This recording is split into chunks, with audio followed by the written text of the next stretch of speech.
నీ రాకడ సమీపం అయితే ఎత్తబడే సంఘములో సభ్యులుగా ఉండినట్లుగా కూడా స్థిరపరచమని నీ ఆత్మ ద్వారాగా ఇప్పుడు నీ వాక్యాన్ని మాకు వినిపించమని వినుచున్న మాటలన్నీ విశ్వాస హృదయాలలో దాచుకొని క్రమముగా వింటున్న మాటలను బట్టి ఎవరు ఏం చేశారు, ఎవరు ఎలా నడిచారు, ఎవరు దేవుని సన్నిధిలో విజ్ఞాపన ప్రార్థన చేశారు, ఇవన్నీ వినిపిస్తున్నావు కాబట్టి నాయన అలాగా తెలుసుకున్న ప్రతి మాట మా హృదయాలు భద్రం చేసుకున్న కృప మాకు దయచేయమని ఇంకా నీ ప్రజలందరినీ కూడా త్వరగా మీరు నడిపించమని యేసు నామమున అడుగుచున్నాను తండ్రి, ఆమేన్.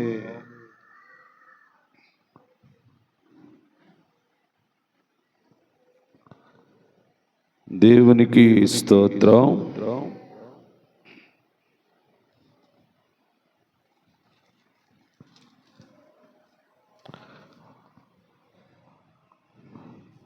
ప్రభునందు దేవుని పిల్లలారా, మీ అందరికీ యేసుక్రీస్తు నామం పేరట వందనాలు తెలియపరుస్తున్నాను. మనము గత రాత్రి ఇన్న వాక్యాన్ని స్మరించుకోండి, మనస్సులో మీరు వాటిని తలంచుకోండి. రెబ్కామ్ గారు చేసిన పని. రెబ్కా గారు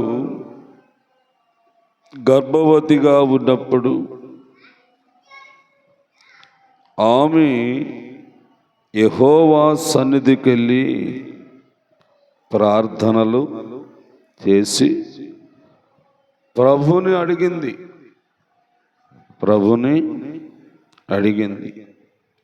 ఇది మనం గత రాత్రి విన్నాము. అయితే ఈ రాత్రి దేవుడైన యెహోవా ఈ రెబ్కా గారి జీవితములో జరిగిన కార్యము, అది ఎలాగా దేవుడు మనకి ఈరోజు చెప్పటానికి ఇష్టపడుతున్నాడో ఒకసారి యెషయా గ్రంథాన్ని చదవండి. ఒక్కసారి యెషయా గ్రంథము 43వ అధ్యాయము చదవండి. 43వ అధ్యాయము యెషయా గ్రంథము.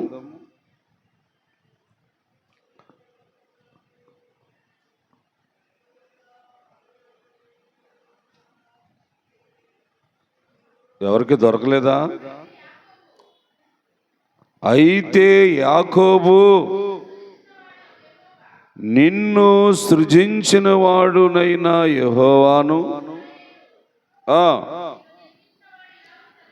నిన్ను నిర్మించిన వాడు ఇలాగా దేవునికి స్తోత్రం.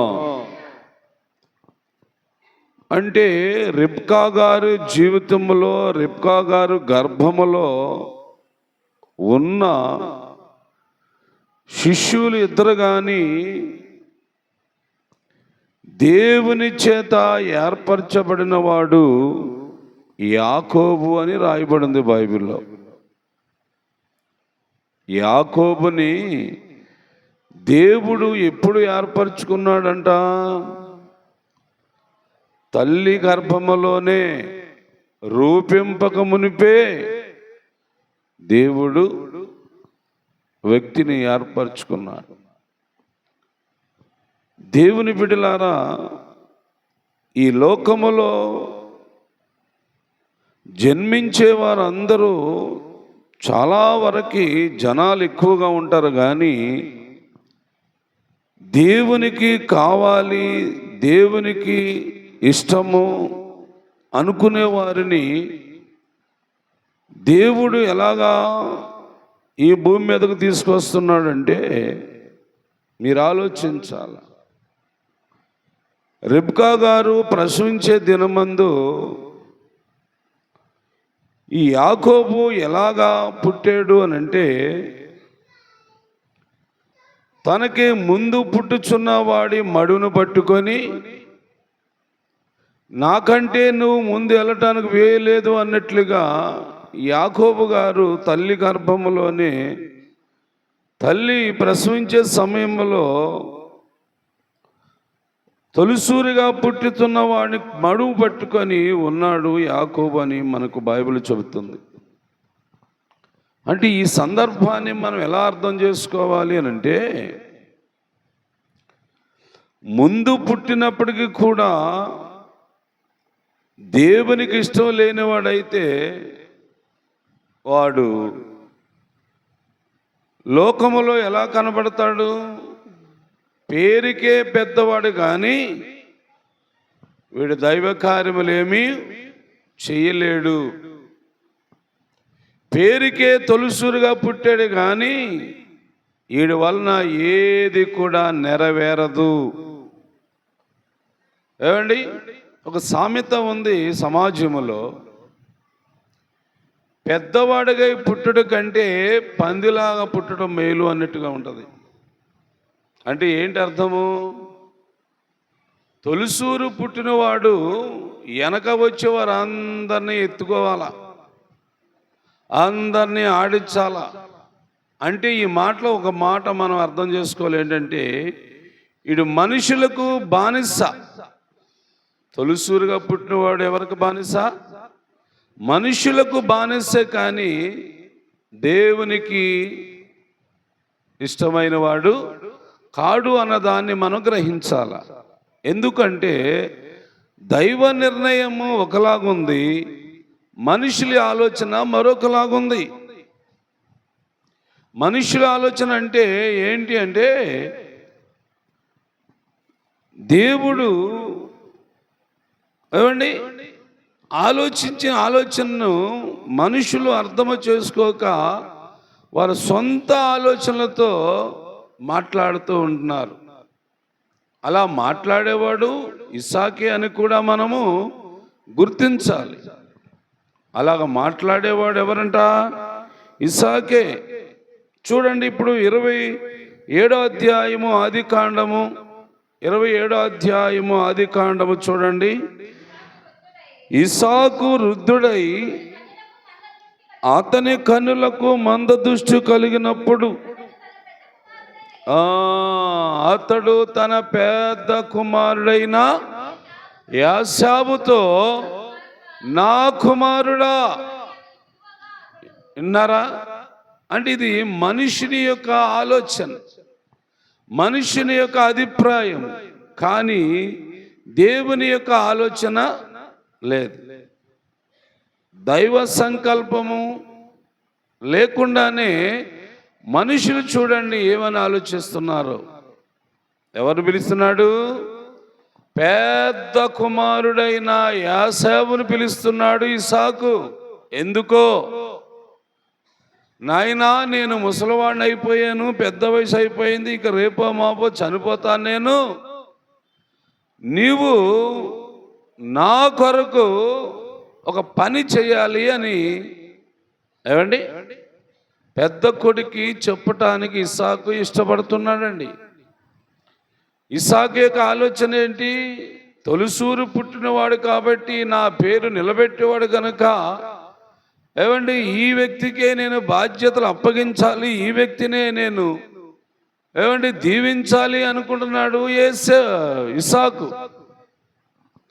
కానీ అక్కడ దైవ నిర్ణయం ఉందా, దైవ సంకల్పం ఉందా అంటే లేదు అని మనం చెప్పాలి.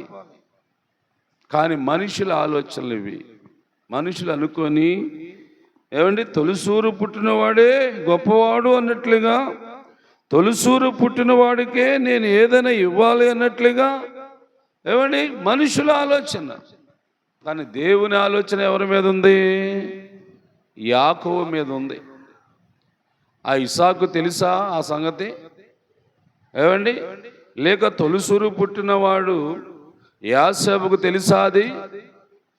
ఏమండి లేకపోతే బిడ్డని కన్నా రిబ్కమ్మ గారికి తెలుసా అంటే ఈ సంగతి ఎవరికి తెలియదండి. ఎందుకంటే అది తల్లి గర్భములో ఉన్నప్పుడే యాకోబుని దేవుడు ఏర్పరచుకున్నాడు. యాకోబుని తల్లి గర్భంలో ఉన్నప్పుడే ఏర్పరచుకున్నాడండి. ఇది మన ఆలోచన కూడా ఉండాలి. ఒకవేళ ఇంతకాలం మనకి తెలియకపోవచ్చు, అవునంటారా? ఇన్ని సంవత్సరాలు గడిచిపోయింది కదా, నాకు ఎప్పుడు తెలియలేదు, నన్ను దేవుడు ఏర్పరచుకున్నాడన్న సంగతే నాకు తెలియదు, ఇప్పుడు నాకు అర్థమవుతుంది. ఏమండి, ఇప్పుడు మీరైనా నేనైనా ఏమి గ్రహించాలంటే, దేవుడు ఇంతకుముందే నన్ను గురించి ఆలోచించాడు. ఇంతకుముందు నా విషయమై దేవుడు ఏదో ఒక ప్రణాళిక చేశాడు. అందుకే ఈరోజు నేను దేవుని యొక్క సముఖములో, దేవుని యొక్క సన్నిధిలో ఉండగలుగుతున్నానని నువ్వు గ్రహించాలా. దేవునికి స్తోత్రం చెప్పండి. ఎన్ని సంవత్సరాలు గడిచిపోయినా కానీ అప్పుడు నీకు అర్థం కాకపోవచ్చు, ఆ విషయం నీకు తెలియకపోవచ్చు. ఇదిగో దేవుడి వాక్యము ద్వారాగా నీతో మాట్లాడుతున్నాడు. నీవు తల్లి గర్భములో ఉన్నప్పుడే నిన్ను ఎన్నుకున్నాను, ఏర్పరచుకున్నాను. అయితే దాన్ని నువ్వు గ్రహించలేదు కాబట్టి ఇంతకాలము పోయినా పర్వాలేదు, కానీ ఇదిగో ఈ రోజు నుంచైనా నువ్వు గ్రహించు అన్నట్లుగా ఇప్పుడు కాలం మందు ఉన్న విశ్వాసులతో మాట్లాడుతున్నాడండి. ఇప్పుడు కాలంలో ఉన్న విశ్వాసులతో దేవుడు మాట్లాడుతున్నాడు. ఈ మాటని మనము జాగ్రత్తగా మన ఆలోచనలో పెట్టుకోవాలి. అవును, నిజమే, ఇన్నాళ్ళ నాకు ఇది తెలియకపోయింది, ఇన్నాళ్ళ నేను గ్రహించలేకపోయాను, దేవుడు అంటున్న మాటను బట్టి ఇప్పుడు నాకు అర్థమైందని నువ్వు అనుకోవాలి. కానీ మీ తల్లి మీ తండ్రి అనుకోవచ్చు, ఏమండి, నిన్ను ఏదో గొప్పదాన్ని చేయాలని, నిన్ను గొప్పవాడిగా చేయాలని మీ తల్లిదండ్రులు అనుకున్నంతట్లో జరిగిపోవు. ఈ ఆలోచన మీరు కూడా ఇప్పుడు కాలంలో ఆలోచించుకోండి. అంటే మీరు కూడా బిడ్డలను కన్నారు కాబట్టి, బిడ్డలకు తండ్రులు అయ్యారు కాబట్టి మీ అభిప్రాయం ఎలా ఉండాలో జాగ్రత్తగా ఈ వాక్యాన్ని బట్టి అర్థం చేసుకోండి. ఏమండి, ఇస్సాకు లేక రిబ్కా గారు ఇద్దరు భార్యాభర్తలు అయినప్పుడు కూడా తొలిసూరు పుట్టిన కుమారుడే ప్రయోజకుడు అవ్వాలనో, తొలిసూరు పుట్టిన బిడ్డే గొప్పవాడు అవ్వాలనో మనుషుల యొక్క ఆలోచనలు ఉంటూ ఉండవచ్చండి, మనుషుల అభిప్రాయాలు ఉంటూ ఉండవచ్చు. కానీ ఆ పుట్టిన బిడ్డ గురించి ఎవరు ఆలోచిస్తున్నారు అన్న దాన్ని కూడా మీరు గ్రహించాలి. వాక్యాన్ని బట్టి, దేవుని వాక్యాన్ని బట్టి కూడా అర్థం చేసుకోవాలా. దేవుడు మాట్లాడుతున్న మాట కూడా మీకు పూర్తిగా అర్థం అవ్వాలి. అలాగైతే మరి మాకు ఒక్కొక్కరే బిడ్డలు పుట్టారు కదండి అంటారా? ఒక్కడు పుట్టినా, ఇద్దరు పుట్టినా, 10 మంది పుట్టినా దైవ నిర్ణయం ఎలా ఉంది? ఈ బిడ్డ కొరకు దేవుడు ఏం ఆలోచించాడు? ఈ బిడ్డను నేను ఎలాగ పెంచాలి? దేవా, నువ్వు బయలుపరచుకోవాలని నువ్వు వెళ్ళాలి. ఎక్కడికి వెళ్ళాలి? ప్రభు సన్నిధికి వెళ్ళి ప్రార్థనతో మొదలు పెట్టాలి. రిబ్కమ్మ గారు అదే చేసింది, ప్రార్థన చేస్తుంది కదండి. ప్రార్థన చేయటం వల్ల తల్లికి దేవుడు ఒకవేళ ఆలోచన చెప్పాడేమో, తల్లికి దేవుడు ఒక ప్రేరేపణ కలిగిస్తున్నాడేమో. ఇస్సాకు అయితే పెద్ద కుమారుని పిలిచాడు, ఏమండి, ఒక వంటకము, ఒక మంచి పదార్థము నాకు కావాలి బాబు, అది నేను భోంచేసి తిన్న తర్వాత నేను దీవిస్తానని ఇస్సాకు అంటే అనవచ్చు. కానీ దేవుని దీవులు ఎవరి కోసం చూస్తున్నాయి? యాకోబు కోసం చూస్తున్నాయి. అది మనం బైబిల్లో చూడొచ్చు, ఏమండి, బైబిల్లో చూడొచ్చు. తర్వాత చదవండి ఇంకా వాక్యాన్ని. అప్పుడు ఇస్సాకు, ఇదిగో నేను వృద్ధుడను,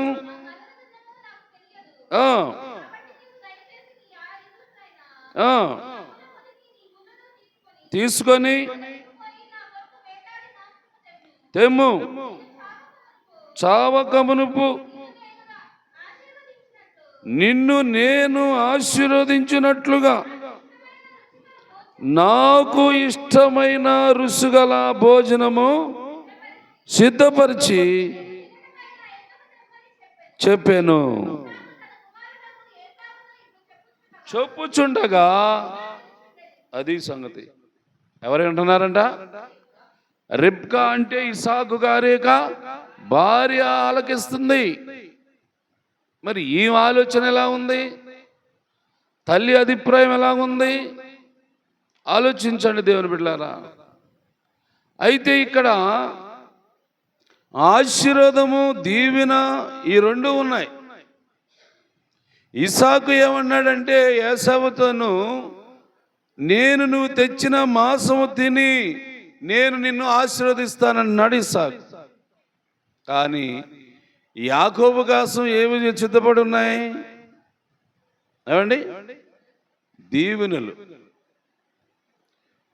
దీవెనలు ఇసాకు ఇస్తాడా? ఇవ్వడు. దీవెనలు రెబ్కా ఇస్తుందా? ఇవ్వదు. దీవించటానికి ఎవరు ఉన్నారు పైన? దేవుడు చూస్తున్నాడు. అయితే సమాజంలో మనుషులుగా పుట్టి పెరుగుతున్నాం కాబట్టి ప్రతి ఒక్కడు ఒక పని చేయాలి కాబట్టి చేసే పనితనాన్ని కూడా మీరు గుర్తించుకోండి దేవుని బిడ్డలారా. చేసే పని కూడా గుర్తుండాల. ఇప్పుడు యోసేపు తన అంబుల పొది నింపుకొని ఎక్కడికి వెళ్ళిపోయాడు? అడవికి వెళ్ళిపోయాడండి. ఈయన బాగా వినండి. అడవికి వెళ్ళిపోతే ఇంటి దగ్గర ఉన్నాడు యాకోబు. యాకోబుకున్న ఈ గొర్రెల మంద, ఏమండి, ఈ గొర్రెల మందలో యాకోబు ఉన్నప్పుడు తల్లి ఆలకించింది. ఏం ఆలకించింది? యోసేపును ఇస్సాకు గారు ఆశీర్వదించడానికి సిద్ధపడ్డాడు. అయితే దేవుని నిర్ణయము, దైవ సంకల్పమును బట్టి ఇప్పుడు యాకోబుని దేవుడు నిర్మించుకున్నాడు, యాకోబుని దేవుడు సృష్టించుకున్నాడు. చిన్నవాడు అయితే ఏంగాక దేవునికి ఇష్టమైన వాడు అన్నట్లుగా రిబ్కా గారు గ్రహించి వెంటనే యాకోబుని పిలిచేసింది రిబ్కా. అరే బాబు, నువ్వు త్వరగా గొర్రె మందల్లోకి వెళ్ళి, ఏమండి, ఒక గొర్రెని తీసుకురారా. మీ నాన్నగారికి ఒక కోరిక ఉంది, ఆ కోరిక నువ్వు తీరిస్తే నీకు దీవెనలు వస్తాయి అని తల్లి చెప్పిందండి. ఏమండి, వినాలి వినాలి.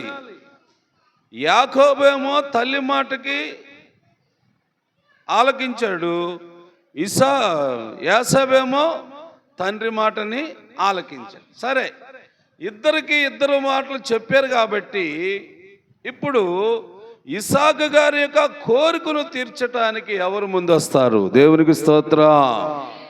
ఇది మనం తెలుసుకోవాలి. అవునంటారా? అంటే దేవుని కూడా ఇలా ఆశిస్తాడేమో, ఏమండి, దేవుడు కూడా ఇలా కోరుకుంటాడేమో. అంటే అక్కడ మనం ఇస్సాకునే చూడనవసరం లేదు, కానీ దేవుణ్ణి ఇక్కడ మనం ఈ వాక్యంలో చూడాలి. అంటే మనుషుల వద్ద నుండి కూడా దేవుడు ఏదో కావాలని అడుగుతున్నాడండి. మనుషుల వద్ద నుండి ఏదో దేవునికి కావలసింది. ఏం కావాలంటారు? ఇస్సాకుగా అయితే మాంసం కావాలండి, అది వాస్తవం. కానీ దేవుడికి ఏం కావాలి మనిషి దగ్గర నుంచి అంటే ఏం చెప్తారమ్మా? మాట్లాడొద్దులేండి. ఏం కావాలని మనం ఆదికాండలో చదివాము. దేవునికి అబ్రహాం గారు ఏమిచ్చాడ? దేవునికి 10వ వంతు చెల్లించాడని ఉంది బైబిల్లో. అంటే దేవుడు మేకలని, కోడల్ని, గొర్రెల్ని, గేదెల్ని అడగడు, కానీ దేవుడు తన వాక్యము ద్వారాగా మానవుడి నుండి అడిగేది ఏంటంటే, నువ్వు కష్టపడి సంపాదించే దాంట్లో దేవునికి తప్పగా అది ఎవరి సొమ్మంట? దేవుని సొమ్ము అలాగని రాస్తుంది బైబిల్లో. చాలామందికి ఈ సన్నివేశం అర్థం అవ్వట్లేదు. చాలామంది ఈ మాటని పాటించట్లేదు కూడా. అందుకే దీవించబడలేకపోతున్నారు, ఆశ్రయించబడలేకపోతున్నాం. నామకార్థంగా అలాగే ఉండిపోతున్నాం. ఏమండి, అలా కాదు.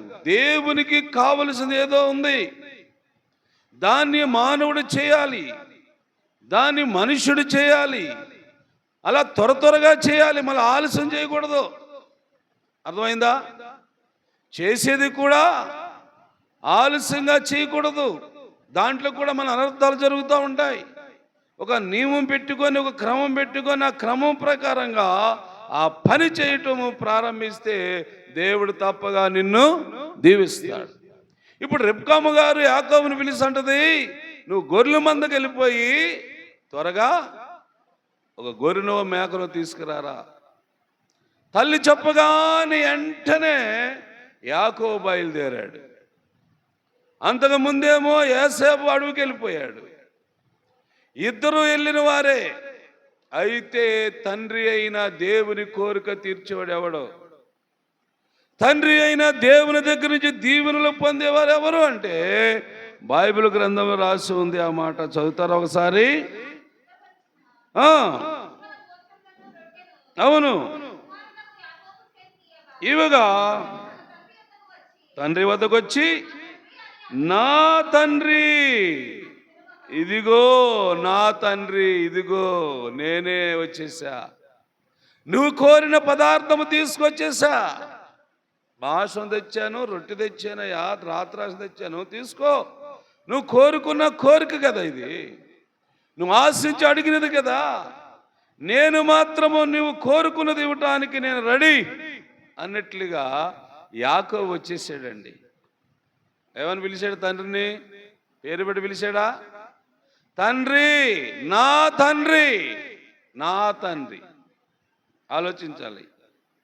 మాటలు కూడా స్పష్టంగా ఉండాలా, క్లియర్గా ఉండాలా. దేవునితో మాట్లాడేటప్పుడు ఏమండి, నీ అంతరంగంలో నుంచి రావాలన్నమాట. ఆ మాటని దేవుడు స్పందిస్తాడు. నోరుంది కదని కలకల కలకల ఆ మాట, ఈ మాట, అది ఇది ఇది అది అడిగకూడదు. ఏదో ఖచ్చితంగా నీకు ప్రాముఖ్యమైనది, నీకు అవసరమైనది, దేవుడు చేసేది, దేవుడు నీకు ఇచ్చేది, దాని గురించి నువ్వు కూడా గుర్తించి, నువ్వు కూడా గ్రహించి దేవుడితో మాట్లాడటం కూడా నేర్చుకోవాలి. ఏమండి, వెంటనే యాకోబు రిబ్కా గారు తయారు చేసిన భోజనాన్ని లేక పదార్థాన్ని తీసుకొని వచ్చేసాడు తండ్రి దగ్గరికి. బాబు, నాన్న, అయ్యా, ఇదిగో నేను నువ్వు కోరుకున్నది తీసుకొచ్చేసా. ఏమండి, కోరుకున్నది తీసుకొచ్చాను, తిను అలాగని యాకోబు ఏం చేశాడమ్మా? తండ్రికి ఇచ్చాడు. తండ్రికి ఇస్తే భోజనము తినేశాడు ఇసాకు భోజనం తినేసిన తర్వాత ఏమండి ఏం చేయాలి ఇప్పుడు? భోజనము తెచ్చిన వ్యక్తిని ఏం చేయాలి ఇప్పుడు? ఏం చేస్తానని చెప్పాడు ఇసాకు? ఆశీర్వదిస్తానడా లేదా? దీవిస్తానడా లేదా? రెండు పదాలు ఆయన దగ్గర ఉన్నట్లే. ఆలోచించండి. అయితే తొలిసూరిగా మాట ఉన్నాడేమో, ఇంకా రాలేదు. కానీ ఏమండి, ఆ మాటని ఆలకించిన రిబ్కా యాకోబుకి త్వరపెట్టి యాకోబుని తండ్రి దగ్గరికి ముందుగా పంపించింది. ఈ మాటను బట్టి మీరు ఆత్మీయ సత్యం ఒకటి నేర్చుకోండి. మాంసం వండి, కూర వండి, కూడండి, ఇది కాదు నీ పని. అర్థమవుతుందా? దేవుని కొరకు ఖచ్చితంగా నువ్వు ముందుండాలా, అది నేర్చుకోండి. కూరండి వస్తాను, కూడండి వస్తాను, టైం ఉంటే వస్తాను, ఈ సాకులు కుదరవు. అవి దేవునికి నచ్చవు. దేవుని టైం అంటే టైమే, దేవుడి యొక్క నియమం అంటే నియమమే. అది నువ్వు పాటించడానికి రెడీగా ఉండాలా. ఏమండి, దాన్ని పాటించడానికి ఎలా ఉండాలి? మనం సిద్ధముగా ఉండాలి. ఆలస్యం చేయటం వల్ల అనర్థాలు చాలా జరుగుతాయి. చూడండి, ఇసాకు మాట రిబ్కా గారు ఆలకించి వెంటనే గొర్రె మందలోకి వెళ్ళి, మేకల మందలోకి వెళ్ళి ఒక మేకను తెచ్చి తయారు చేసింది. త్వరగా అట్టుకెళ్ళి మీ నాన్నకి ఇవ్వరా అని చెప్పేసింది. అది త్వరగా రావాలి, ప్రభు సన్నిధికి ముందుగా రావాలి, దేవుని మాట వినాలనే ఆసక్తితో ఉండాలి. దైవ సన్నిధిలో నేను సమయాన్ని గడపాలి, నాకు దేవుడు దీవిస్తాడు, దేవుడు ఆశీర్వదిస్తాడనే ఆ భావంతో మనం అందరం కూడా ముందుగా త్వరగా రావటానికి ప్రయత్నం చేయాలి. నిన్ను ఎవరో ఒకరు ప్రేరేపిస్తూ ఉంటారు. ప్రార్థన టైం అవుతుంది, ఎల్లవా చర్చి కానీ ఎవరో ఒకరు అని ఉంటారు. వాళ్ళు అనకముందే నువ్వు సిద్ధపడి సమయానికి ఎక్కడ ఉండాలా? దేవుని సన్నిధిలో ఉండాలా. అదే యాకోబు నేర్చుకున్నాడు. ఆ మాటే రిబ్కమ్మ గారు యాకోబుని ప్రేరేపించింది. నువ్వు త్వరగా మీ నాన్న దగ్గరికి వెళ్ళాలి, ఈ పదార్థం తీసుకువెళ్ళాలి, ఈ భోజనం తీసుకువెళ్ళావు, మీ నాన్న తిన్న తర్వాత నిన్ను దీవిస్తాడు అన్నట్లుగా తల్లి రిబ్కా గారు చెప్పటము, యాకోబు ఆ మాట ప్రకారంగా రెడీ అయిపోయాడు, సిద్ధపడిపోయాడు. అర్థమవుతుందా పాయింట్ మీకు? యాకోబు ఎలా తయారయ్యాడు? ఏమండి, యాకోబు ఎలా తయారయ్యాడు? ఏమండి, యాకోబు ఎలా తయారంటే ఇస్సాకు గారికి నచ్చినట్లుగా. ఎలా నచ్చాడు యాకోబు? తడుము చూస్తే ఒళ్ళంతా రోమంలే. దీన్ని ఏమంటారంటే సిద్ధపాటు అంటారు. అర్థమవుతుందా మీకు పాయింట్? గొర్రె స్వరం గారు మేఘతొరగదు అవి కాదు, అవి భౌతిక మాటలు వదిలేయండి. అవి ఆత్మీయ సత్యం ఏంటంటే నీ తండ్రి నీ దేవుడు నిన్ను పిలిచినప్పుడు నువ్వు రెడీ, సిద్ధపడి ఉన్నావా? రెడీ, ఇప్పుడే నేను పరలోకి రావటానికి రెడీ అన్నట్లుగా నీకు సిద్ధపాటు కావాలా. దానికి సంబంధించిన విషయాలు నేర్చుకొని పరిశుద్ధత దేవునికి ఇష్టము, నీతి దేవునికి ఇష్టము, యథార్థత దేవునికి ఇష్టము, భక్తి దేవునికి ఇష్టము. ఇదిగో ఈ గుణాలన్నీ నువ్వు ధరించుగా ఉండాలా. ఇస్సాకు స్థానంలో దేవుడిని తడుము చూస్తే ఏం తగలాలి ఆయన చేతికి? ఏం తగలాలమ్మా? ఏం తగలకూడదా? అంటే ఇస్సాకు స్థానంలో దేవుడిని పెట్టండి. ఇస్సాకుని దేవుడు ఏమని పుట్టినప్పుడు అన్ని చేశాడు కదా. ఇప్పుడు ఇస్సాకేమో తండ్రి అయ్యి కుమారుకి జన్మనిచ్చాడు. ఇప్పుడు కుమారులు ఎలా ఉండాలా? తండ్రికి ఇష్టం అవ్వాలా. అప్పుడే దీవిస్తాను. దేవునికి స్తోత్రం. అందుకు యాకోబు గారికి తల్లి రెడీ చేసింది. ఏమండి, గొర్రె చర్మం తొడిగేసింది. ఇస్సాకు గారు ఇలాగ చేతులు పట్టుకుంటే చేతులు తగలాలా. ఎందుకంటే నువ్వు దీవించబడాలా. దేవుని సంకల్పం అది, దైవ సంకల్పం అది.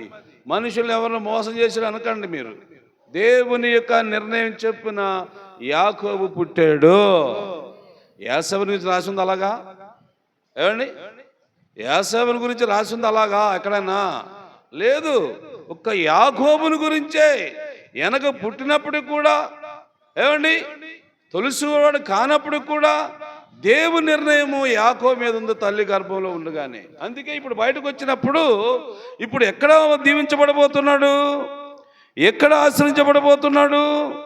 దేవుడి చేత దీవించబడటానికి, ఆశ్రయించబడటానికి యోగ్యుడు ఎవరంటే యాకోబు కదా. 28వ అధ్యాయంకి రండి. ఇప్పుడు ఇస్సాకు యాకోబును పిలిచి కూడదు,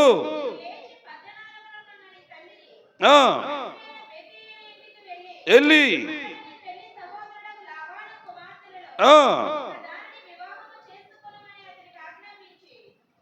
చదువు.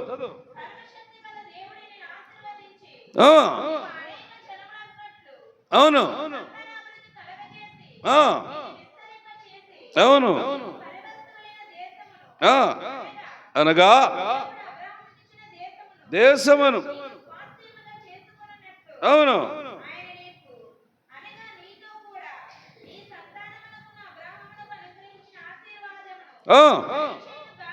దేవునికి స్తోత్రం. ఏమండి, ఇప్పుడు ఎవరండి ఆశ్రయించబడుతున్నారు? మరి యాసేపు ఏమయ్యాడు? యాసేపు ఏమయ్యాడమ్మా? మాట్లాడటే అసలు వచ్చాడు అడవిలోంచి, ఇంకా రాలేదా? మరి ఎప్పుడు తయారు చేసి పెడతాడు కూర నాన్నకి? ఏమ్మా, ఆకలి తీరిపోయిన తర్వాత ఎన్ని పెడితే మాత్రం ఎందుకు? ఏమండి, ఎప్పుడు వచ్చాడు వీడు? అన్నీ అయిపోయిన తర్వాత, ఆకలి తీరిపోయిన తర్వాత, మంచం వేసి పడుకున్న తర్వాత ఇస్సాకు గురకలు పెడతా ఉంటే నాన్న నేను వచ్చాను అంటున్నాడు. దరిద్రుడు. ఆలస్యం. ఇది జాగ్రత్త అర్థం చేసుకోండి పాయింట్. దేవుని సన్నిధికి రావటానికి ఆలస్యం ఉండకూడదు. నీ మనసులో నిర్లక్ష్యం ఉండకూడదు. గ్రహించండి దేవుని బిడ్డలారా, దేవుడి మాట ఇది. దేవుని ఆలయానికి వెళ్దాం అనుకున్నప్పుడు ఒక అడుగు ముందుకు రావాలా. ఒకవేళ వెళ్ళను అనుకుంటే ఆగిపో, పర్వాలేదు. వెళ్దాం వెళ్దాం వెళ్దాం అనుకుని ఆలస్యం చేస్తే నీకేం మిగలదు. దీవెన రాదు, ఆశీర్వాదం ఉండదు. యాసేపుకి చెప్పాడు ఇస్సాకు, కానీ వచ్చాడా? ఏమొచ్చాడు? ఎప్పుడు వచ్చాడండి ఈయన? ఇస్సాకు గారికి ఆకలి తీరిపోయింది. ఏమండి, తినాలన్న మాంసం తినేసాడు. ఏమండి, దీవించవలసిన వాడిని దీవించేశాడు. ఆ తర్వాత ఎప్పుడో వచ్చాడు. ఉందా? ఆ మాట మీరు ఒక్కసారి చదువుతారా? ఆ మాట ఒక్కసారి మీరు చదువుతారమ్మా? ఒక్కసారి చదవండి.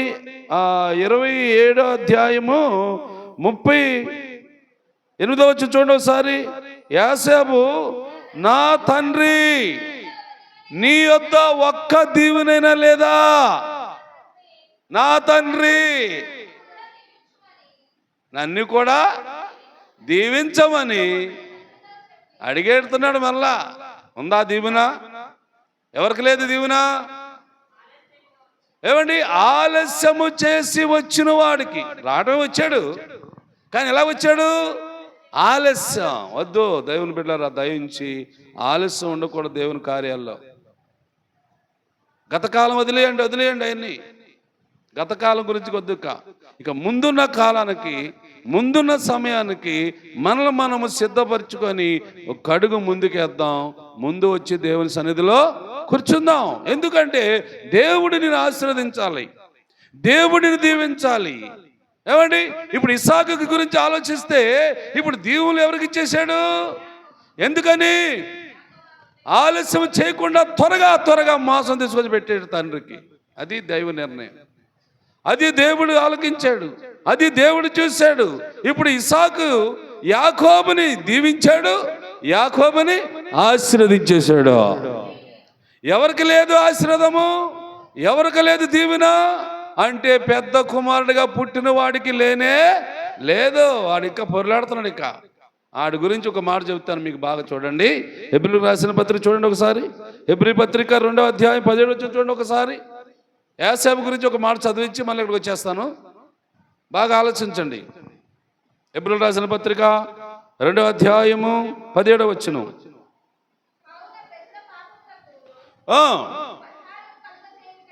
అవును, అవును.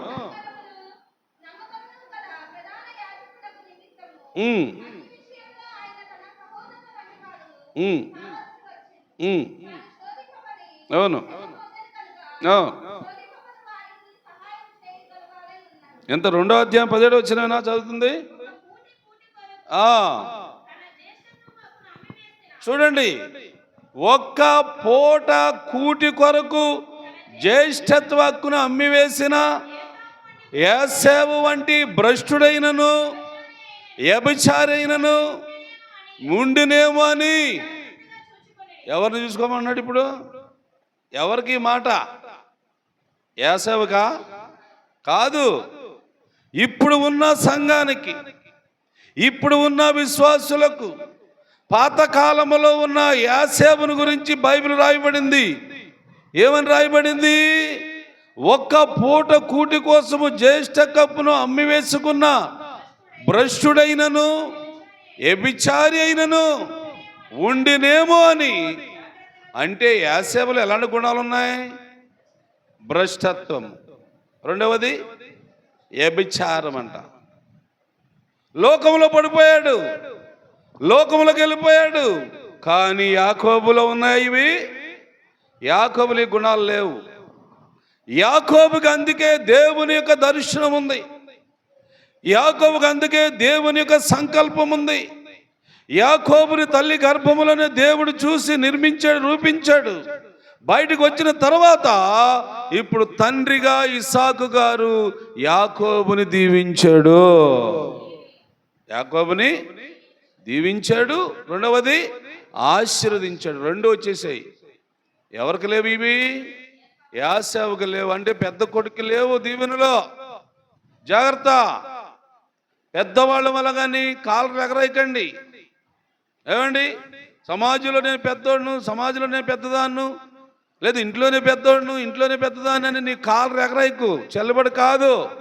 ఏకాటికి నువ్వు తగ్గి ఉండి దేవాతి దేవుడు చెప్పుచున్న ప్రతి మాటకి నువ్వు లోబడి, ప్రవ్వా నీ చిత్తము నా ఎడల ఎలాగుందో బయలుపరచు తండ్రి, నేను ఏం చేయాలో, నేను ఎలా నడాలో అని నీకు ఒక ఆలోచన రావాలా. నిజంగా దేవుని బిడ్డలారా, నేను చాలా కాలం కిందట ఈ వాక్యాలు నేను విన్నప్పుడు, నేను అప్పుడు చదవలేదు కానీ వినేవాడిని. వింటా ఉంటే నాకు నిజంగా మీరు నమ్మరు కానీ భయం వేస్తూ ఉండేది. ఎలాగ భయం వేసేది అంటే, నాకు మట్టుకు నాకే, ఇదేంటి బైబిల్ గ్రంథం అంతా తొలిసూరుగా పుట్టివాడిని ఎవరిని దేవుడు ఏర్పరచుకుంటలేదు, అందరూ చిన్నోళ్ళే ఏర్పరచుకున్నానని బైబిల్లో కూడా ఉంది, ఇదేంట్రా దేవుడా అని నేను అలా ఆలోచించేవాడిని. అప్పుడు చాలా కాలం కిందట ఇది నాకు వచ్చిన ఆలోచన. నేను మా ఇంట్లో పెద్దోడును, తొలిసూరుగా పుట్టిన కుమారుడు, నేను నన్ను దేవుడు కానీ విసర్జిస్తాడా అని నాకు అప్పటి నుంచే భయం ఉండేదండి. ఏంటో కానీ మరి ఎందుకో ఇప్పుడు నాకు ఆలోచన అప్పుడే పుట్టింది, ఇప్పుడు కాదు, చాలా కాలం కిందట. ఏమండి, నేను అప్పటి నుంచి దేవుని మాటకి లోబట్టం నేర్చుకున్నాను.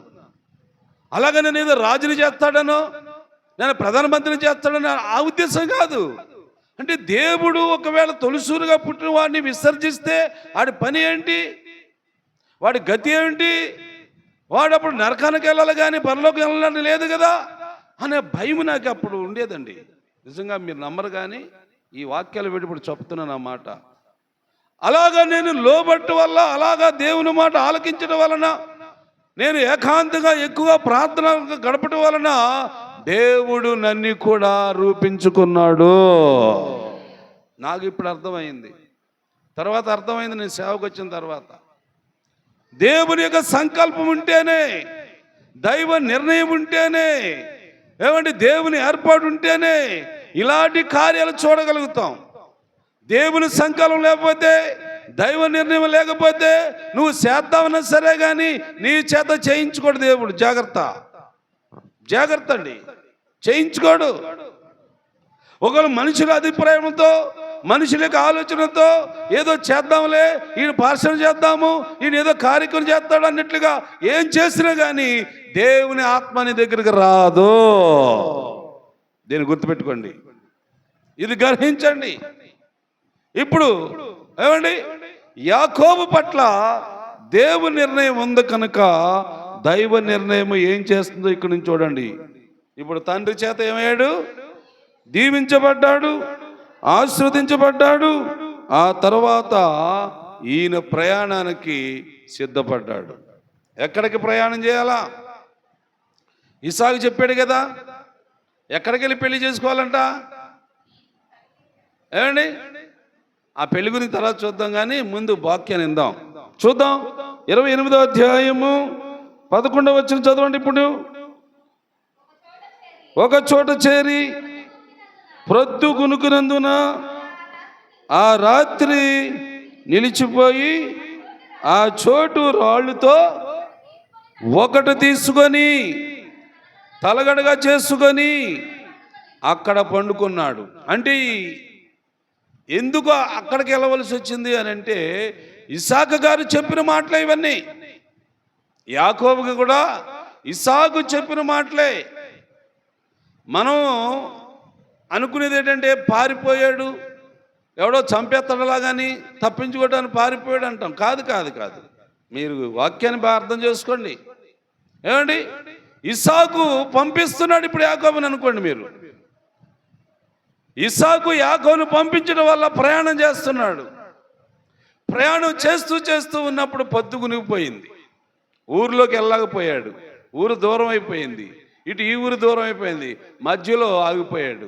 ఆ రాత్రి ఏమండి ఒక స్థలములో నిలిచిపోయి యాకోబు గారు అక్కడ చూస్తూ ఉంటే అక్కడ చాలా చాలా రాళ్ళు ఉన్నాయంటండు. రాళ్ళున్న స్థలం అయితే యాకోబు ఏం చేశాడు, అందులో ఒక రాయి తీసుకొని తలగడగా చేసుకొని ఆ రాత్రి నిద్రపోతున్నాడు. ఒక్కడు బాగా గమనించండి. దీన్ని ఏమంటారంటే బైబిల్ ప్రకారంగా ఏకాంత ప్రార్థన అంటారు. అర్థమవుతుందా మీ పాయింట్? దీన్ని ఏమంటారంటే ఆత్మీయంగా ఏకాంత ప్రార్థన. ఒక్కడే, జనం ఎవరో లేరు, ప్రజలు ఎవరో లేరు, ఒక్కడే ఆ ఊరికి ఈ ఊరికి మధ్యలో దేవుని సన్నిధి. దేవునికి స్తోత్రం. ఇది ఏకాంత ప్రార్థన. యాకోబుకి ఎక్కువ అలవాటు ఏకాంతంగా ఉండటం. ఏమండి, అందుకు యాకోబు గురించి దేవుడు ఏం ఆలోచించి చూద్దాం ఇప్పుడు. చదవండి తర్వాత. అప్పుడు అతడు ఒక కలగని, అందులో ఒక నుచ్చిన భూమి మీద నుండి ఆకాశానికి, ఆకాశం నుండి భూమికి వేయబడి ఉన్నదంట. ఆ తర్వాత దూతలు ఎక్కుతూ దిగుచూ ఉన్నారంట, దూతలు. తర్వాత యెహోవా దేవుడు దానికి పైగా నిలిచి, నీ తండ్రి అయిన అబ్రహాము. ఎవరి తండ్రి అంట? యాకోబుకి తండ్రి నా అబ్రహాము తాత. కానీ దేవుడు ఏమన్నాడు? ఈ మానవుల లెక్కలు అనుకోండి, ఎన్ని తాతలు మనవాళ్ళు, ఈ మానవుల లెక్కలు. దేవుని లెక్క చూడండి ఎలా ఉందో. నీ తండ్రి అయిన అబ్రహాము దేవుడును, ఇస్సాకు దేవుడినైన యెహోవా నేను, నీవు పండుకున్న ఈ స్థలము, ఈ భూమి నీ సంతానమునకు ఇచ్చేదనని చెప్పగా, దేవునికి స్తోత్రం. పండుకున్న వ్యక్తి కల వచ్చింది.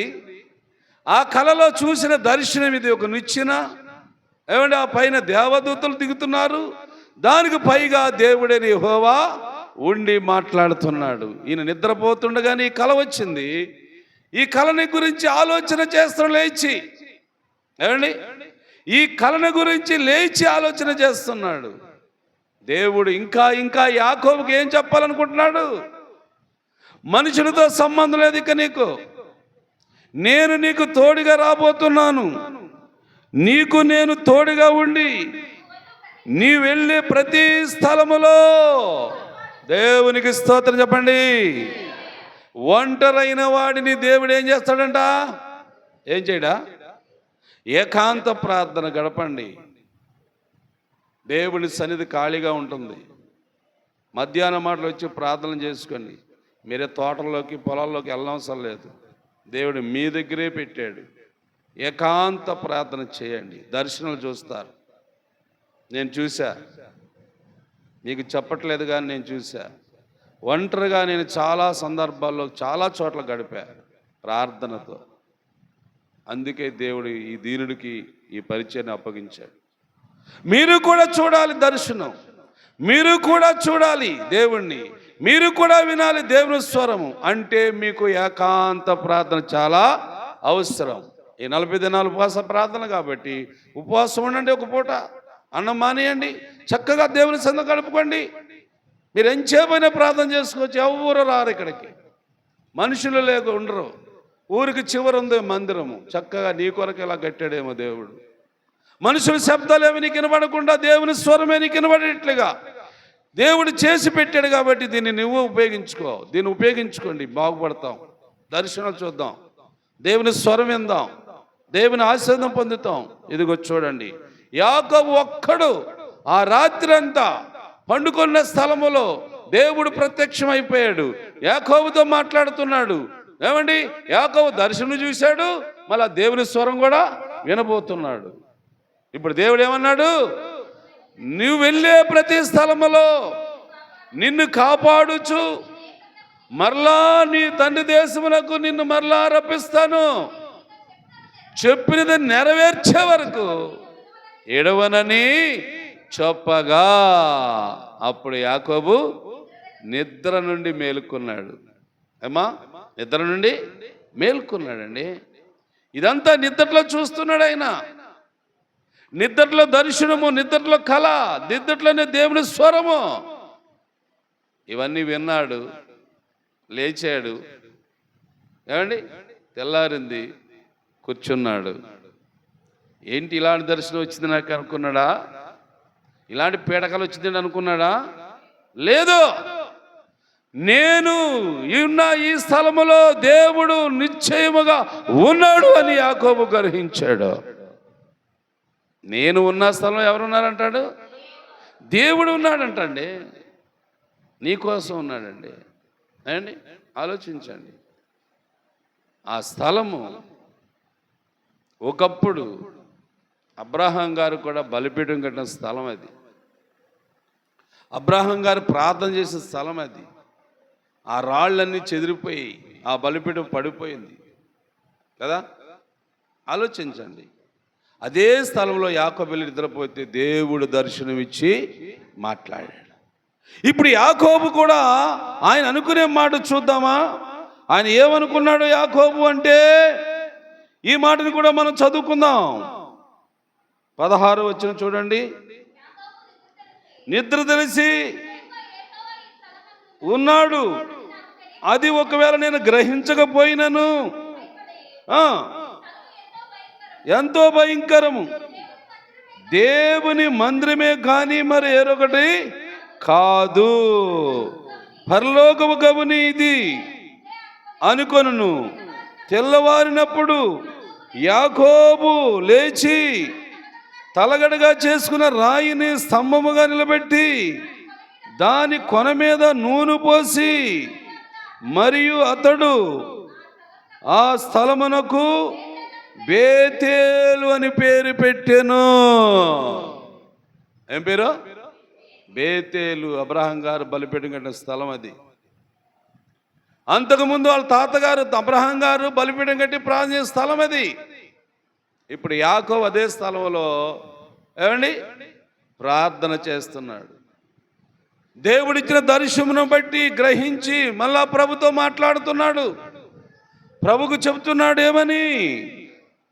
ఇదిగో 21 వచనం 20 అధ్యాయం. యాకోబు లేచి తిరిగి నా తండ్రి ఇంటికి నేను క్షేమంగా వచ్చినట్లు దేవుడు నాకు తోడై ఉండి నేను వెళ్ళుచున్న ఈ మార్గములలో నన్ను కాపాడి తినుటకు ఆహారమును ధరించిన వస్త్రములను నాకు దయచేసిన యెడల యెహోవాయే నాకు దేవుడై ఉండినని, మరియు స్తంభముగా నేను నిలిపిన ఈ రాయి దేవుని మందిరమగునని, మరియు నీవు నాకు ఇచ్చిన యావదాత ఆస్తిలోను 10వ వంతు నీకు నిశ్చయముగా ఇచ్చుదనని మ్రొక్కుకొని ప్రయాణము చేశాడు. ఏమండి, అప్పటికైనా డబ్బులు ఆయన దగ్గర, ఆశలు ఉన్నాయా? ఒంటరివాడు ఒక్కడే ఉన్నాడు. దేవుడిచ్చిన దర్శనం బట్టి వెంటనే దేవునితో మాట్లాడుతున్నాడు. వెంటనే దేవునికి సమాధానం ఇచ్చేస్తున్నాడు యాకోబు. ఇదిగో నేను వెళ్ళుచున్న ఈ మార్గంలో నువ్వు నన్ను కాపాడి తినటానికి ఆహారము ధరించే వస్త్రములు నాకు దయచేసిన యెడల నీవే నా దేవుడువు, నీవే నా రక్షకుడువు, నిన్ను తప్ప ఇంకెవరు లేరు. నా తల్లి దూరం అయింది, నా తండ్రి దూరం అయ్యాడు, నా అన్న దూరం అయ్యాడు, నాకెవరు లేకపోయినా పర్వాలేదు ప్రభా, నువ్వే నాకు దిక్కు, నువ్వే నాకు ఆశ్రయము అనుకున్న యాకోబు అంటున్నాడు లాస్ట్లోని, నేను వెళ్ళుచున్న ఈ మార్గం నువ్వు కాపాడు, నన్ను తీసుకెళ్ళు, నువ్వు ఎక్కడికి తీసుకెళ్తా అక్కడికి వెళ్తాను, నువ్వు ఎక్కడ ఉండమంటే అక్కడ ఉంటాను అన్నట్లుగా యాకోబు దేవునితో మాట్లాడాడండి. ఏకాంత ప్రార్థన అంటారు, దీక్ష ప్రార్థన అంటారు, ఇది పట్టుదల ప్రార్థన అంటారు, ఇది ఉపవాసంతో ఉండే ప్రార్థన అంటారు. ఇది ఏమండి, అప్పటికి ఆహారం తిన్నాడా యాకోబు అంటే? లేదు. అడుగుతున్నాడు దేవుణ్ణి, ఇక మీదట నేను వెళ్ళిచున్న మార్గలు కాపాడి నాకు ఆహారం పెట్టి నన్ను పోషిస్తే నాకు ఇచ్చిన యావదాస్తాస్తిలో ఎంత ఇచ్చినా పర్లేదు ప్రభా, నీకు నేను 10వ వంతు చెల్లిస్తాను. మా తాతగారు చెల్లించి ఆశ్రయించబడ్డాడు, మా తాతగారు 10వ వంతు ఇచ్చి దీవించబడ్డాడు, మా తాతగారు చేసినట్లుగా నేను చేస్తాను అన్నట్లుగా ఏమండి యాకోబు కూడా దేవునితో ఒప్పందం చేసుకున్నాడు. దేవునికి స్తోత్రం చెప్పండి. అందుకు దేవుడు కూడా అతన్ని ఎక్కడ తీసుకెళ్ళాడు? ఏమండి, బయలుదేరి వెళ్ళాడు. చూసినప్పుడు కనబడింది, మందలు మందలు మందలు ఉన్నాయి, ఉండని పెడుచున్నారు, ఉండెను. అవును,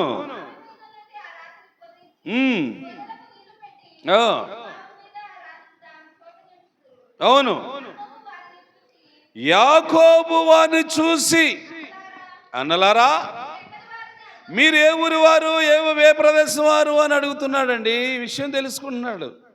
అంతవరకు తన బంధువులు ఎక్కడున్నారో, ఏమంటే తన చుట్టాలు ఎక్కడున్నారో తెలియదు యాకోబుకి. ఆయన నడిచి ఆ ఊరు బయట బాగుంటే ఆ బావు దగ్గర కూర్చుంటే అక్కడికి గొర్రెల మందలం మేపు వాళ్ళందరూ తోసుకొచ్చి నీళ్లు పెట్టుకుంటున్నారు గొర్రెలకి. అప్పుడు అడుగుతున్నాడు యాకోబు, అన్నలారా. ఈ అన్న ఎవరు ఈయనకి, యాకోబుకి? ఏమండి అన్న ఎవరండి? యాసేవు కదా అన్న. ఎరగని వారిని అన్నలారా అంటున్నాడేంటి? నీకు కూడా ఇదే ఆత్మీయ మాట. ప్రతి సహోదరుని నువ్వు పలకరించవలసిన అవసరం ఉంది. నువ్వు ఎరకపోయినా సరే, అమ్మా ఎడగెళ్తున్నావు అని అడుగు, తప్పలేదు. మగవాళ్ళు అయితే ఏం బ్రదరు ఎక్కడికి వెళ్తున్నావు అని అడగండి, తప్పలేదు. అడిగి విషయం తెలుసుకోవచ్చండి. ఇదేంటి నేను తెలియని కదా, నాకు ఎప్పుడు పరిచయం లేదు కదా, పలకరిస్తున్నాడు ఏంటంటే, అంటే నీలో నుండి వచ్చే మాట ఎవరి మాట అనుకుంటున్నావు? అది దేవుని మాట. నువ్వు ఎరక్కపోయినా సరే కానీ పలకరిస్తున్నావు అంటే అప్పుడు ఆ వ్యక్తి ఏమనుకుంటాడు? నేను తెలియకపోయినా సరే కానీ బ్రదరు అని పిలిచాడంటే నా తమ్ముళ్ళలా పిలిచావయ్యా, నా అన్నయ్యలా పిలిచావయ్యా అలాగని అనుకుంటారు వాళ్ళు కూడా. ఇది కూడా మీరు నేర్చుకోవాలి. పాఠాలన్నీ తప్పనిసరిగా ప్రతి ఒక్కరిని పలకరించండి. నిజంగా దేవుని బిడ్డలారా, అడుపల్లిపాల్లో చాలామంది నాకు తెలియని వాళ్ళు కూడా ఉన్నారు, కొత్తగా వచ్చిన వాళ్ళు. వారు అప్పుడప్పుడు సముద్ర తీరున మార్గం దగ్గర కనబడతాం, పలకరించేస్తూ ఉంటాను అందరినీ. ఏం బ్రదరు ఎక్కడికి చేస్తున్నావు, ఏం చేస్తున్నావు, ఏం ఇలా మాట్లాడితే ఇదేంటి ఎవరు తెలియని వ్యక్తి మాట్లాడుతున్నాడు. తర్వాత పరిచయం అయిపోతుంది. ఆ తర్వాత కనబడితే మళ్ళీ ఆళ్ళ మళ్ళీ పలకరిస్తున్నారు, పాస్టర్ గారు వందనాలు అంటున్నారు. ఇది దేవుని యొక్క ప్రేమ. పంచుకోండి. ఏమండి వాళ్ళతో మనకు సంబంధం లేదు, వాళ్ళతో నేను మాట్లాడను, అది నీ అలవాటు కాదు. అది నువ్వు దేవుని బిడ్డవయ్యావంటే అందరూ నీకు చుట్టాలే, అందరూ నీకు బంధువులే. పలకరించు, తప్పేముంది? నీ నోట్లో ముచ్చలు రాలిపోతాయా? రాలో. దేవుడు ఉన్నాడని రుజువు అవుతుంది. ఇదిగో యాకోబు గారు ఎవరో తెలియదు కానీ, ఏ ఊరు వాళ్ళో తెలియదు కానీ, అన్నలారా మీరు ఏ ఊరు వారయ్యా, ఎక్కడ వారని పలకరిస్తున్నాడు. తర్వాత అనిరి అతడు నాహోరు కుమారుడు లాబాను మీకు తెలుసా? ఎవరు? నాహోరు కుమారుడు లాబాను మీకు తెలుసా? మీరు ఎరుగుదురా? ఎరుగుదుమన్నారు. ఉన్నాడా అని అడిగాడు. మళ్ళా యాకోబు ఏమడిగాడమ్మా? క్షేమంగా ఉన్నాడా, నష్టపోయాడా అంటున్నాడా? అంటే మంచి మాట పలుకుతున్నాడండి, మేలైన మాట పలుకుతున్నాడు. విశ్వాసి పలకాలి ఇది, అవునా? గలతీయులకు రాసిన పత్రికలో ఉంది ఆ మాట. 6వ అధ్యాయం 10వ వచనంలో ఒక మాట ఉంటుంది, చూడండి ఒకసారి ఆ మాట. ఈ మాటకి దాని భావం అది. గలతీ పత్రిక 6వ అధ్యాయం 10వ వచనం చదవండి.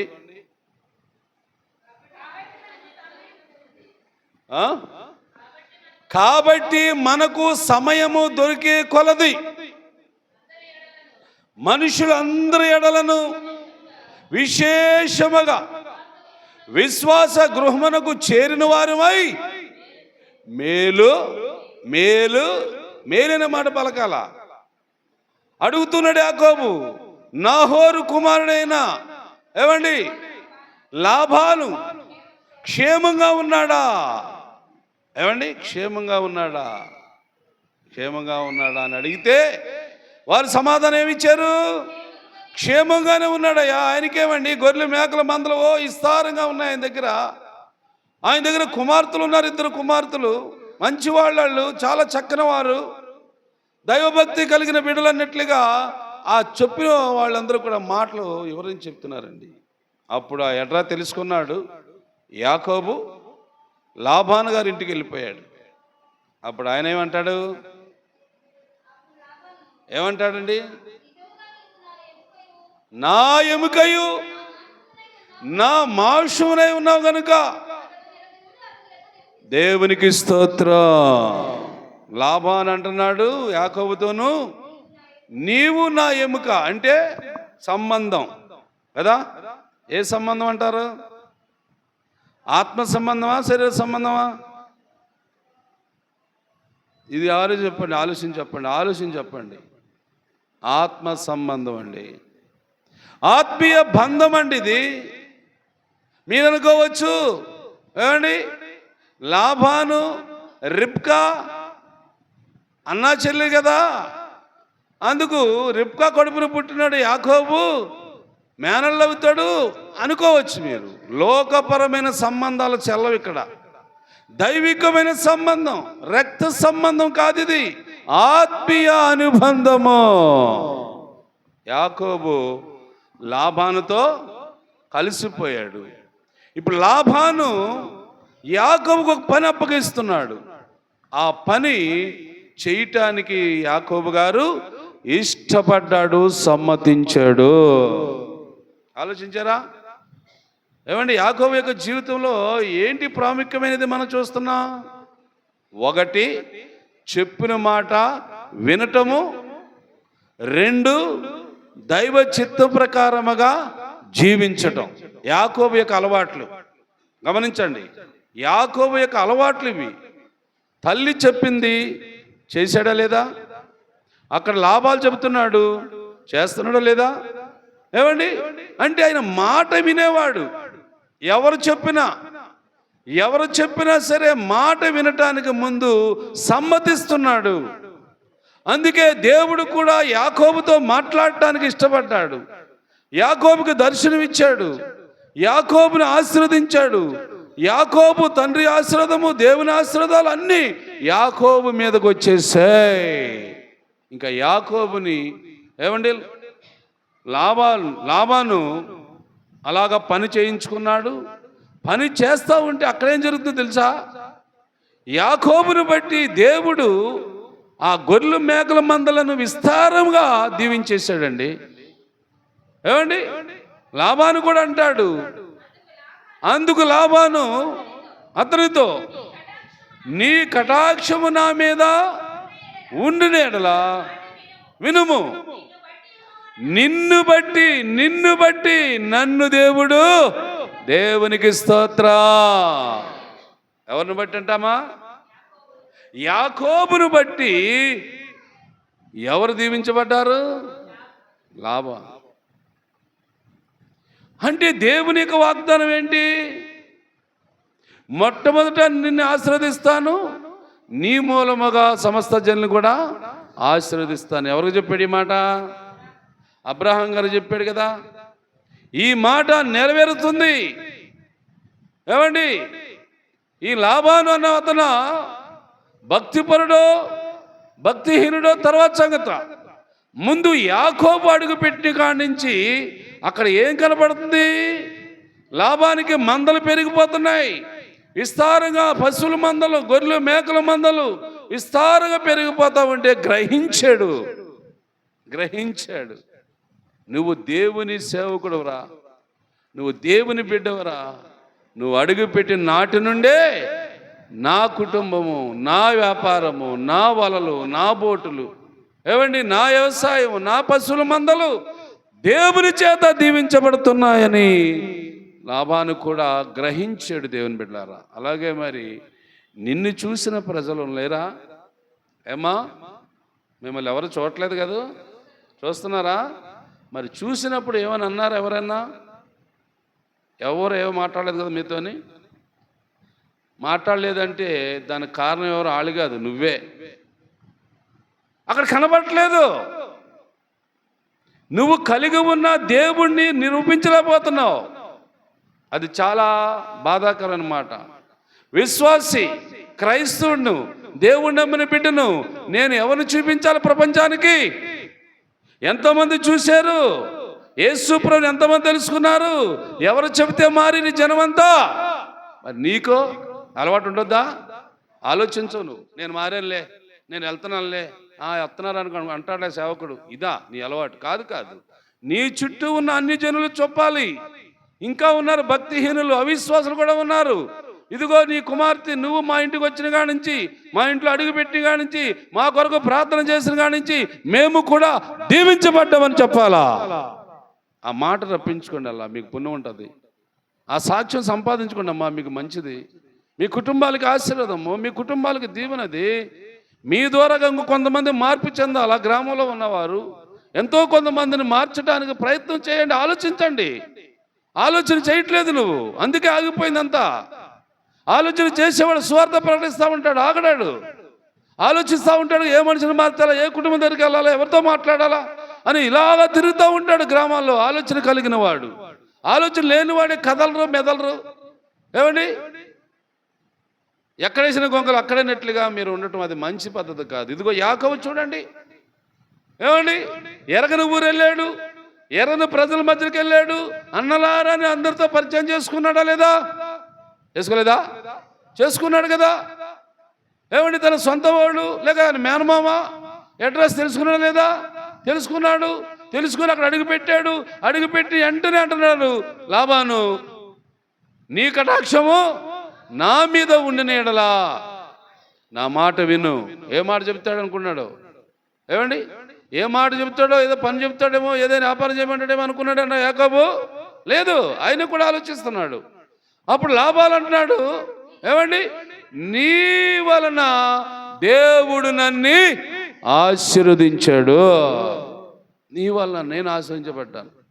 అలాగ మనం బట్టి కొంతమంది ఆశ్రయించబడాలా, మనల్ని బట్టి కొంత మార్పు చెందాలా, మనల్ని బట్టి కొంతమంది యేసుప్రభు దగ్గర రావాలా. ఏమండి, నేను 4 రోజుల నుంచి దేవుడు నాకు తలంపించి ఒక కొత్త దినాన్ని మార్పు తీసుకొచ్చి ప్రతి ఉదయాన్ని ఒక మాట చెబుతున్నాడు ప్రజలకు చెప్తా ఉంటే ఆ మాట మరి విన్నారో ఆలకించారో మరి ఆ తెల్లారుజామున ఈరోజు ఒక కొత్త వచ్చిన తెల్లారి అట్లా ప్రార్థన చేయించుకోండి. ఆమెకు క్యాన్సర్ వ్యాధి, ఎప్పుడు ఆమె నా దగ్గర రాలేదు. ఏమండి, అలా రావాలి, అలాగ రప్పించాలి. నీ ద్వారాగా నా ద్వారాగా జనాలు రావాలి దేవుని దగ్గరికి. అలా వచ్చేటట్లుగా మనం తయారవ్వాలి. ఎలా తయారవ్వాలి? యాకోబులకు ఒంటరిగా ప్రార్థన, ఏకాంత ప్రార్థన చేయాలి. దేవునితో గడపాలి సమయం. దేవునికి నీకే తెలియాలి, ఎవరికి తెలియకూడదు. ముందు నువ్వు బలపడాలి, ముందు నువ్వు ఆశ్రయించబడాలి, ముందు నువ్వు దీవించబడాలి. ఆ తర్వాత బయటకు వెళ్ళి అప్పుడు నీ ద్వారా ఇంకొక వ్యక్తి మారుతాడు, మరొక వ్యక్తి మార్పు చెంది ప్రభు దగ్గరికి వస్తారు. ఇది మనం రావాలండి, మనలోని ఆ చైతన్యం రావాలి, ఆ ఉద్యమం రావాలి. ఎప్పుడు రాని అమ్మాయి వచ్చింది, తెల్లారుజామున ప్రార్థన చేయించుకెళ్ళింది. ఆమె క్యాన్సర్ వ్యాధి అంట.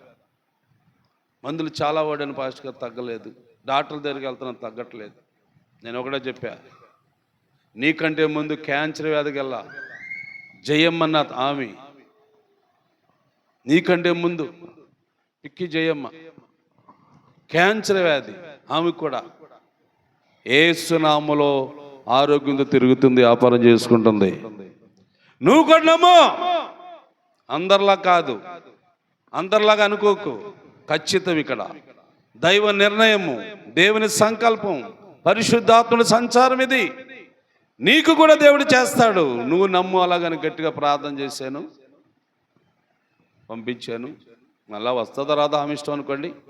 దేవుని బిడ్డలారా, ఇలాగా దేవుని ఆత్మ ప్రేరేపణ ప్రజలకు వినబడితే, ప్రజలకు తెలియజేయబడి తప్పగా నడిచి వస్తారండి, తప్పగా వస్తారు. ఆ వచ్చిన వారు బాగుంటారు, అందరూ బాగుంటారు. అందుకని ఈరోజు లాబాను ఇంటికి వెళ్ళిన యాకోబు దైవ ఆశీర్వాదం ఆయనకి ఇచ్చాడు, ఆయన కూడా దీవించబడ్డాడు. ఈరోజు ఇన్న వాక్యాలను బట్టి మీ జీవితాల్లో, నా జీవితాల్లో కూడా గ్రహించండి. చెప్పండి, ఎన్నో మాటలేంటి? ఫస్ట్ మాట, యాకోబుకి ఏమండి అలవాటేంటి? పెందల కాడే ముందుగానే తండ్రి దగ్గర రావటం, లేక దేవుని దగ్గర రావటం అన్నది ఒక అలవాటు. నెంబర్ 1. రెండవది ఏంటంటే, ఆయన ఏం కలిగి ఉన్నా సరే, ఏమండి ఆయన ఏం కలిగి ఉన్నా సరే దేవునికి ఇచ్చే విషయంలో ముందు అడిగేసేవాడు. నెంబర్ 2, ఏకాంత ప్రార్థన చేసి దేవునితో ముఖాముఖిగా మాట్లాడి దైవ దర్శనం చూసినవాడు. అలా దీవించబడి మరొక ఇంటికి వెళ్ళాడు, ఆ ఇంటి వారికి కూడా సాక్ష్యము ఇచ్చాడు. ఈ 4 మాటలు ఈరోజు విన్నాం. ఈ 4 మాటలు బట్టి నీవు కూడా నిర్ణయించుకో, నువ్వు కూడా తెగించు, నువ్వు కూడా ప్రార్థన చేసుకో, దైవ ఆశీర్వాదం పొందు. దేవుడి మాట దీవించునుగాక. ప్రార్థన చేసుకుందాం అందరం కలిసి. ప్రార్థన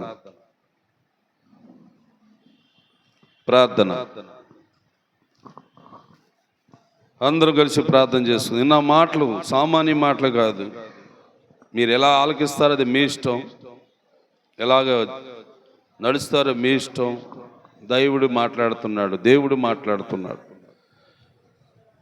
ప్రజలందరూ కూడా కలిసి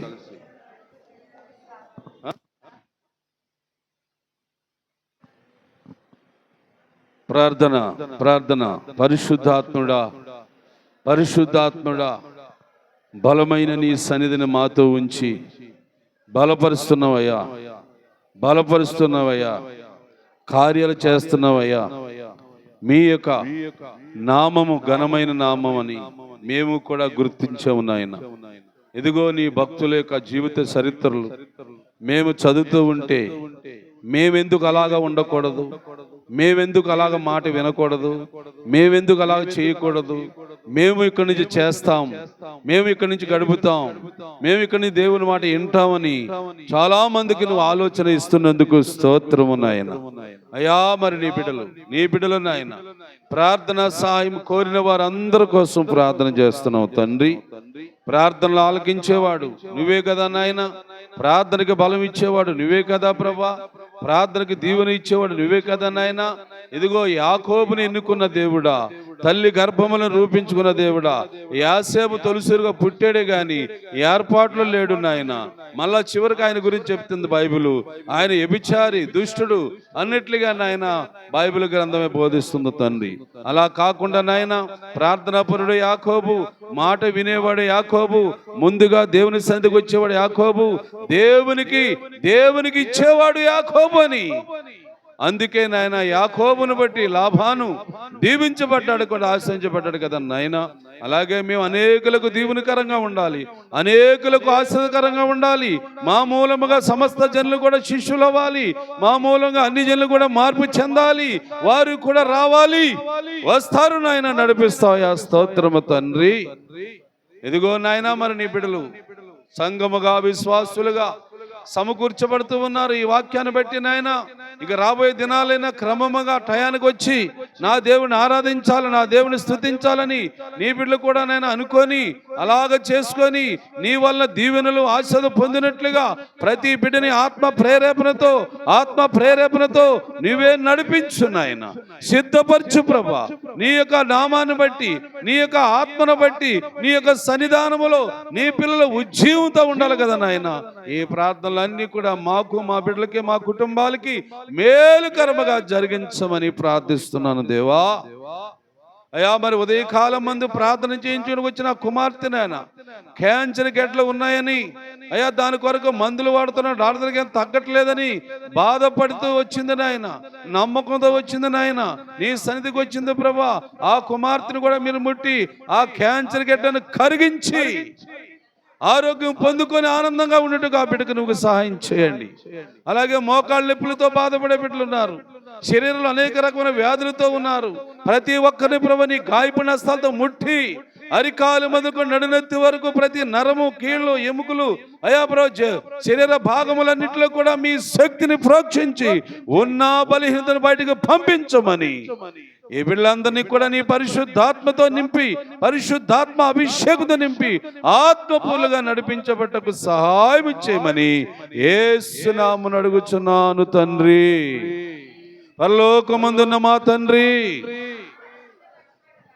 నీ రాజ్యం వచ్చుగాక, నీ చిత్తము పరలోకమందు నెరవేర్చున్నట్టు భూమి మీద నెరవేరుగాక. అనుదినాహారం నేడు మాకు దయచేయము, మా ఇళ్ళ అపరాధములు చేసిన వారు మేము క్షమించిన ప్రకారం మా అపరాధములు క్షమించం, శోధన లేక కిండు తప్పించం, రాజ్యము, శక్తి, మహిమ ఆమేన్.